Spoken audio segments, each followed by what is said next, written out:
नमस्कार, मी पुरुषोत्तम आवारे पाटील आणि तुम्ही बघताय रोकठोक. मित्रो, महाराष्ट्र भाजपाची 20 जागांची यादी लोकसभा उमेदवारांची काल जाहीर झाली.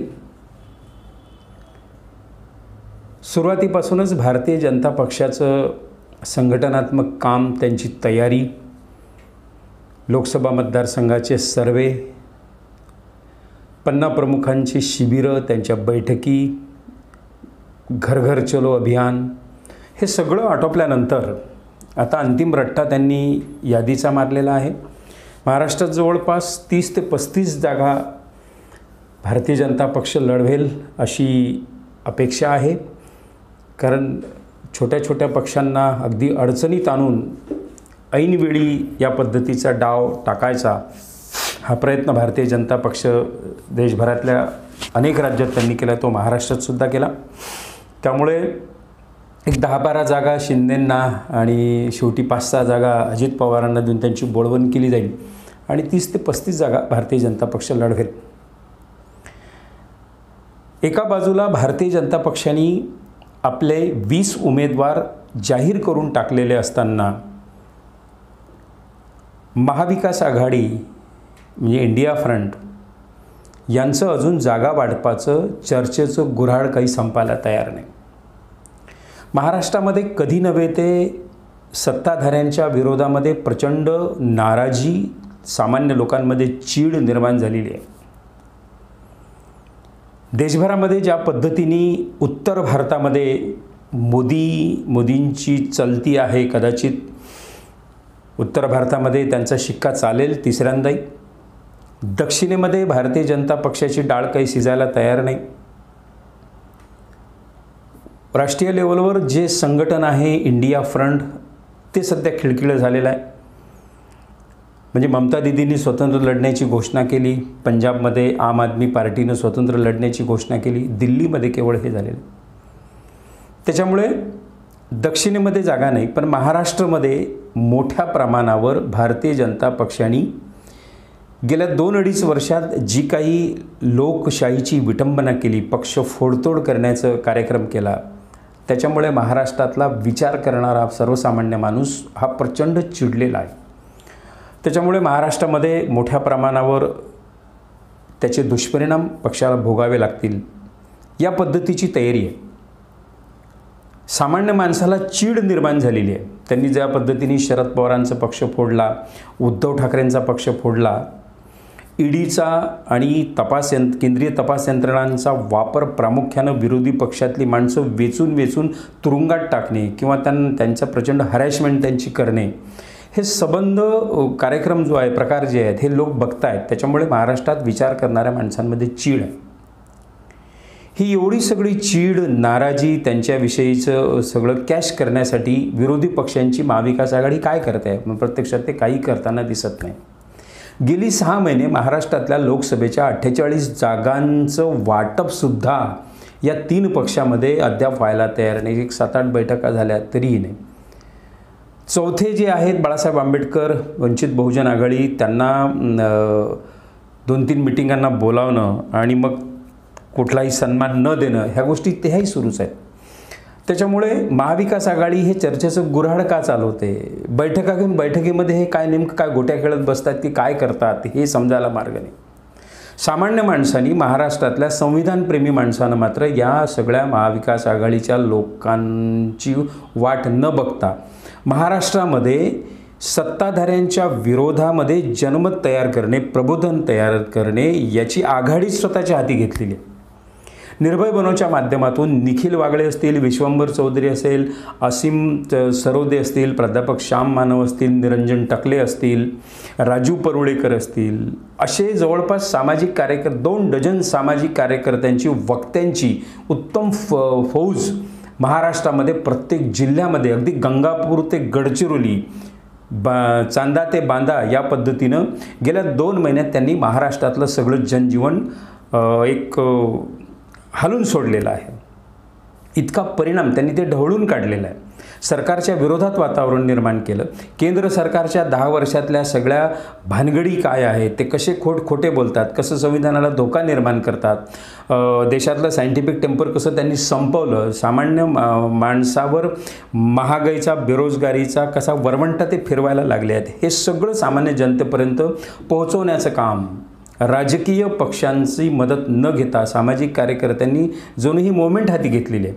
त्याच्यामुळे लोक मोठ्या प्रमाणावर तयार आहेत. ही जे मी वक्त्यांची नावं सांगितली, या वक्त्यांच्या एका वक्त्याच्या जाहीर सभेला 10 ते 15 हजार लोक उपस्थित राहत आहेत, तालुक्याच्या ठिकाणी, जिल्ह्याच्या ठिकाणी. त्याच्यामुळे आपसुकच हे सगळं वातावरण आपल्या कामात येईल अशा पद्धतीची अपेक्षा जर महाविकास आघाडीच्या लोकांची असेल तर ते चुकीची आहे.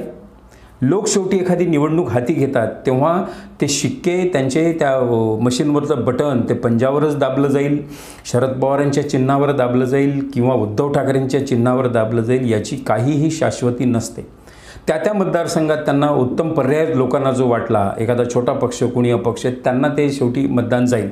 म्हणून महाविकास आघाडीच्या सगळ्या नेत्यांना माझं आव्हान आहे की तुम्ही फार गाफील राहू नका. 6 महिने झाले तुमचे बैठकाच चालू आहे, त्याच्यातला काही निर्णय होत नाही, कोणाला किती जागा दिल्या याचे निर्णय होत नाही, ते जाहीर होत नाही, लोकांपर्यंत येत नाही. असं झालेलं नसताना सुद्धा उद्धव ठाकरे काही उमेदवार जाहीर करतात, इकडे बाळासाहेब आंबेडकर आपल्या काही उमेदवार जाहीर करतात. हा जो मेसेज लोकांमध्ये जाते आहे की आता उत्तम संधी आहे, म्हणजे देशभरात कदाचित मोदी सत्तेवर येतील परंतु महाराष्ट्रात मात्र 100% त्यांचा पराभव, भाजपचा पराभव होईल, असं सगळे अंडरकरंट आतापर्यंत सांगतात. हे अंडरकरंट याच्यासाठी सांगतात की परिसरातल्या काही जिल्ह्यांमध्ये मी या सगळ्या सामाजिक कार्यकर्त्यांच्या सोबत जाहीर सभांना फिरलो, मोठ्या प्रमाणावर लोकांची मतं जाणून घेतली. बेरोजगार नाराज आहेत, गृहिणी नाराज आहेत, व्यापारी GST आणि त्या अनेक प्रकारांनी नाराज आहेत. एकीकडे शैक्षणिक क्षेत्रात प्रचंड भानगडी चाललेल्या आहेत, विद्यार्थी मोठ्या प्रमाणावर नाराज आहेत. त्यामुळे या नाराजीचा फटका मोठ्या प्रमाणावर महाराष्ट्रात तरी बसेल. महाराष्ट्र आणि इतर राज्यात एक प्रामुख्यानं फरक आहे. इथे समाजसुधारकांनी मोठ्या प्रमाणावर प्रबोधनाची चळवळ चालवली. वारकरी संप्रदायाचा एक समृद्ध वारसा या महाराष्ट्राला आहे की विचार करणारी माणसं जी आहेत, विचार करणारी दोन्ही पद्धतीची माणसं आहेत, ती उजवी असतील, डावी असतील, मध्यममार्गी असतील. त्याच्यामुळे इतर राज्यांच्या तुलनेत महाराष्ट्र हा अधिक संवेदनशील आहे, तो त्या पद्धतीने विचार करतो आहे. परंतु हे सगळं असतानासुद्धा भारतीय जनता पक्षाला, महाविकास आघाडी ज्याला आपलं शत्रुपक्ष समजते, त्या शत्रुपक्षाची ताकद कमी लेखून चालणार नाही. त्यांनी प्रचंड तयारी केली. मी मागेच सांगितलं तुम्हाला की 50 प्रमुख मतदारांची यादी जी असते 30-35 त्यावर नावं असतात, त्याचाही एक 50 प्रमुख, त्यालाही 4-5 सोबती आणि त्यांचीही प्रत्येक लोकसभा मतदारसंघाची 2-2 शिबिरं, त्यांची प्रशिक्षण शिबिरं आटोपलेली आहेत. एवढी तयारी एका बाजूला भारतीय जनता पक्ष आणि त्यांचे मित्रपक्ष ठेवून आहेत आणि दुसऱ्या बाजूला मात्र अजून कोणता मतदारसंघ कोणत्या पक्षाच्या वाट्याला येईल हेच जर विरोधी पक्षाच्या, महाविकास आघाडीच्या कार्यकर्त्यांना कळत नसेल तर पटकनी 1-2 दिवसात आचारसंहिता लागून जाईल आणि मग यांची धांदल उडेल. त्याच्यात अजून यांचा महाविकास आघाडीमध्ये चौथा भेडू बाळासाहेब आंबेडकर यांच्या सहभागाबद्दल अजूनही प्रश्नचिन्ह आहे. त्यांच्याविषयी त्यांना कोणी स्पष्ट सांगतच नाही. शेवटी ते कंटाळून सांगतात या 3 पक्षाचं एकदा वाटप होईल, मी ज्या जागा लढू इच्छितो ते 3 पक्षाकडे ज्यांच्याकडे जाईल मग त्यांच्याशी मी व्यक्तिगत बोलेल. आता त्याची वेळ उरली आहे असं मला वाटत नाही. त्याच्यामुळे त्यांचंही महाविकास आघाडीत येण्याचं सध्या वाट जी आहे ती दुसरं दिसते. सर्वात महत्त्वाचं जे आव्हान आहे, महाविकास आघाडीच्या समोर जे आव्हान आहे ते लोकांपर्यंत पोहोचण्याचं, लोकांची नाराजी कॅश करण्याचं. आजच्या घडीला सुद्धा भारतीय जनता पक्षाजवळ प्रचंड पैशाचं बळ आहे, मनुष्याचं बळ आहे, अत्याधुनिक तंत्रज्ञान ते वापरतात आणि सत्तेतून पैसा उभवण्याचे सगळे कार्यक्रम त्यांनी 10 वर्षात केलेले आहेत. तरीही ते स्वतःच्या पदाधिकाऱ्यांना, कार्यकर्त्यांना सांगतात की तुमचा जो फॉलोवर आहे, तुमचा जो मतदार आहे तो त्या मतदान केंद्रापर्यंत कसं जाईल याचं उत्तम नियोजन करा. ते नियोजन तुमच्याजवळ काय आहे याचा धांडोळा जेव्हा अमित शहा जिल्ह्यात जाऊन घेतात आणि दुसऱ्या बाजूला मात्र महाविकास आघाडीचा हा सगळा पोर खेळ चाललेला आहे. हा दळभद्रीपणा त्यांनी सोडला पाहिजे आणि काहीतरी ठोस निर्णय घेतला पाहिजे. शरद पवारांसारखे नेते त्यांच्याजवळ आहेत की ज्यांनी गेली 50-60 वर्ष महाराष्ट्राचं राजकारण बघितलेलं आहे. स्वतः राजकारणातल्या अनेक सोंगट्या त्यांनी खेळवलेल्या आहेत.